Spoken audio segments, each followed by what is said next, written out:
Hi guys! Welcome back again to my channel, and for today's content, gagawa tayo ng another explanation video about Messenger bot. Actually, nakagawa na ako nito ilang beses na, and nabasa akong comment doon na hindi daw okay yung explanation ko.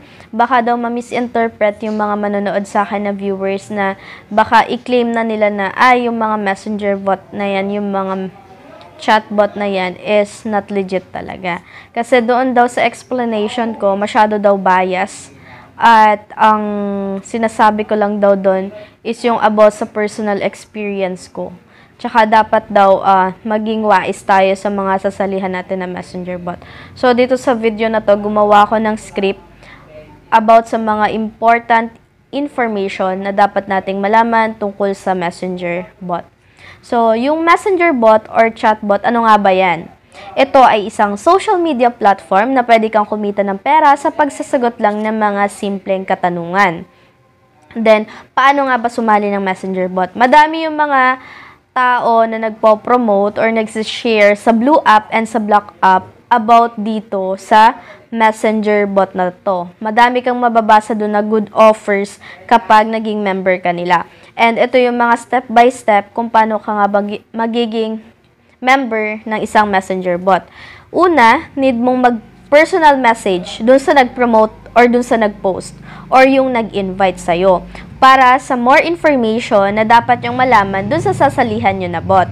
And then, second, doon, i-discuss na nila kapag nagka-chat na kayo, i-discuss na nila yung registration fee para makasali ka na. Yun yung unang-unang step pag na-PM mo na sila, yung registration fee. Yung registration fee nila is nag-range siya ng 100 pesos to 500 pesos and above. Pero meron din pong bot, yung mga simple bot na or small bot na below 100 pesos. At yung ibabayad natin is nakadepende nga sa plan na kukunin natin. Merong platinum and then merong premium.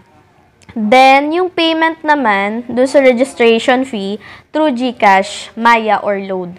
Yan yung tatlo yung pagpipilian para magbayad kayo ng inyong registration fee. Then, next naman, once na nakapagbayad ka na, ay isasali ka na nila sa isang GC, kung saan nandun lahat ng mga member ng Messenger bot na nasalihan mo. Then, magwe-wait ka for a minute or seconds para maibigyan na nila ang chatbot na gagamitin mo para makapagsimula ka ng magsagot at kumita per answer. Then, next naman, magkano nga ba per answer? Ito yung palaging tinatanong sa comment section. Magkano per answer? Nakadepende ito sa Messenger bot na nasalihan mo. Pero mostly, 0.10 centavos, 1 peso, 2 pesos, and 5 pesos. Yung dun kung saan nag-range yung per correct answer. Then, kung nag-expect ka naman na makakuha ng mas mataas pa doon, like 10 pesos, 15 pesos, 20 pesos per answer, then make sure na mas malaki din ang binayadan mong registration fee. Yun ay nag-range ng 500 pesos to 1,000 pesos. Then, paano nga ba natin mawi-withdraw yung naipon na points or yung pera? Meron silang guideline dyan kung paano nyo mawi-withdraw yun. Tuturuan naman kayo nung member or nung admin nyo. Then, mostly GCash ang payment method. Yung ibang bot, meron silang rules. Karamihan, hindi lahat, ay bago ka makapag-withdraw, kailangan may na-invite ka. Yung iba, kahit isang invite lang okay na. Ano ba yung invite na tinatawag na yon? Yung invite po na yon, parang halimbawa ako, kailangan ma-invite mo ko dyan sa Messenger bot na nasalihan mo. So, kailangan ko din magbayad ng registration fee. So, yung ibang Messenger bot, okay na sa kanila yung isang invite. Pero yung iba naman is more than 5 invites yung kailangan bago ka makapag-payout. And then, ito yung mga facts na dapat yung tandaan sa Messenger bot na sasalihan nyo or yung kung ano lang yung gusto nyong makuhang information nga. Una, pwede ka din kumita ng mas malaking pera or points kung ikaw ay merong invites. Merong komisyon sa pag-i-invite dito. Kung mas marami kang na-invite dito sa Messenger bot na nasalihan mo, mas malaki yung earnings mo or yung commission mo.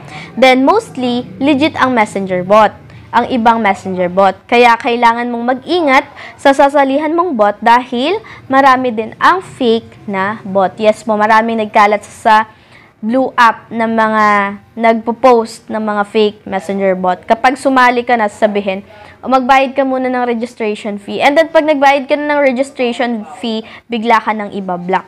Next naman, palagi silang may ipapakita ng mga documents na nagpapatunay na legit sila.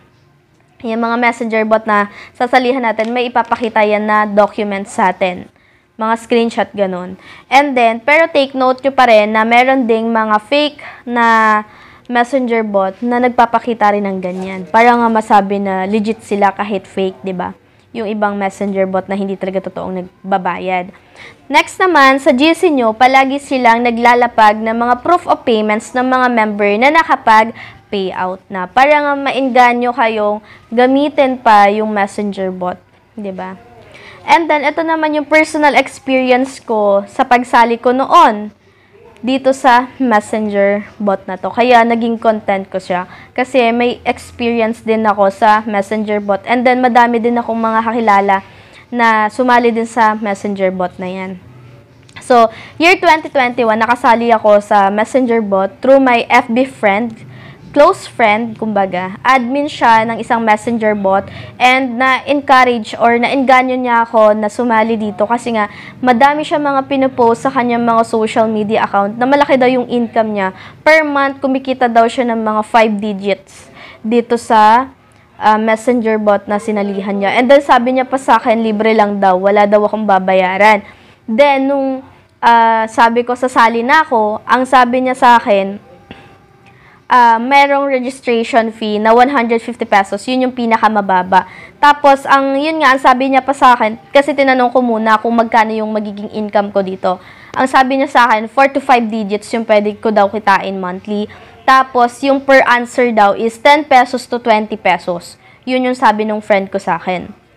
Kaya, sinubukan ko. Sumali ako, nagbayad ako ng 150 pesos para maging member na ako. And nung okay na, naisali na ako sa GC, meron na ako yung chatbot, nag-start na ako magsagot, and sad to say, yung ina-expect ko na sinabi niyang 10 to 20 pesos is 10 centavos na at tumataas siya kapag nakailang answer ka na. Halimbawa, nakalimang correct answer ka na, minsan nagbibigay sila ng 2 pesos dun sa panglimang correct answer mo.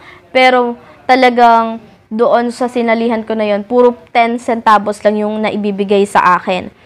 Then, next naman, umabot ako ng 2 months dito sa messenger bot na to. At yung earnings ko sa 2 months na yun, nasa 100 plus. Hindi pa siya lumagpas doon sa registration fee na naibayad ko. Imagine 2 months yun. Okay lang naman eh. Okay lang naman sa akin. Hindi ko naman kasi, yung mga messenger bot naman kasi na yun, huwag nyo kasing aasahan yan na main income. For extra income lang yan, hindi madaling kumita sa messenger bot. Sinasabi ko sa inyo, hindi easy money ang messenger bot, lalo na kung nagtatasking ka lang or yung nagsasagot ka lang, hindi ka nag-i-invite. Yun yung reality sa messenger bot. Hindi ganon kadaling kumita sa messenger bot. Kaya wag mo siyang gagawing main income. And, nung naka 2 months na nga ako, mahigit 2 months, eto na yung nangyari. Nagkagulo-gulo na sa GC namin kasi tinakasan na kami ng CEO at mga admin namin. Hindi na namin ma-report yung Facebook nila kasi wala na. Hindi na siya ma-search, pati yung sa mga admin namin. Tapos, ito pa po yung matindi doon. Kapag may sinalihan kayong messenger bot, tapos kapares ng sa akin, ganun kasi yung ginawa nila.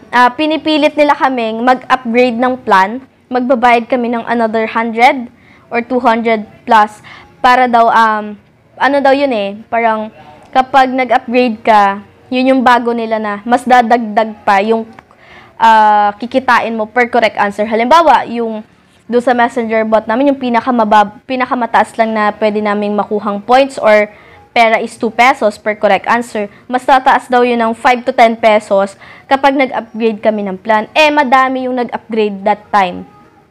Ibig sabihin nun, mas malaki yung nakuha na pera nung CEO, nung tumakas siya. Mas malaki yung income na nakuha niya, yung pera sa mga tao.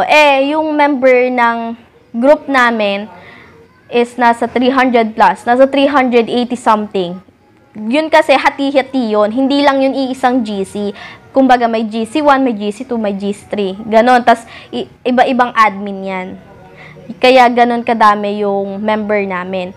Tsaka nakapagtanong naman ako sa ibang member ko doon na matagal na din doon, umabot daw yun ng, nakalimutan ko na kasi kung ano yung pangalan eh. Pero alam ko meron akong video about dito sa messenger bot na to. Tas na sabi ko yata kung anong messenger bot yun, kung anong pangalan.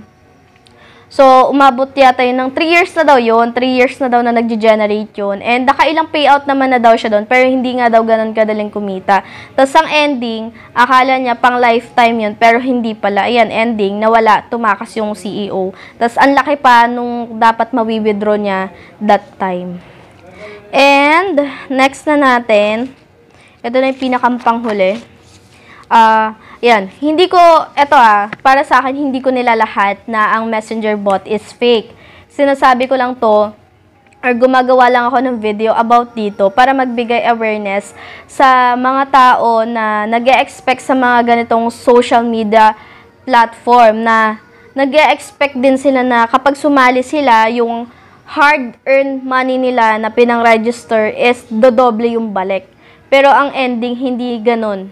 Kung ano yung in-expect mo dito sa messenger platform, hindi siya ganun kataas. Kumbaga, ganyan lang siya. Ganyan lang siya kababa.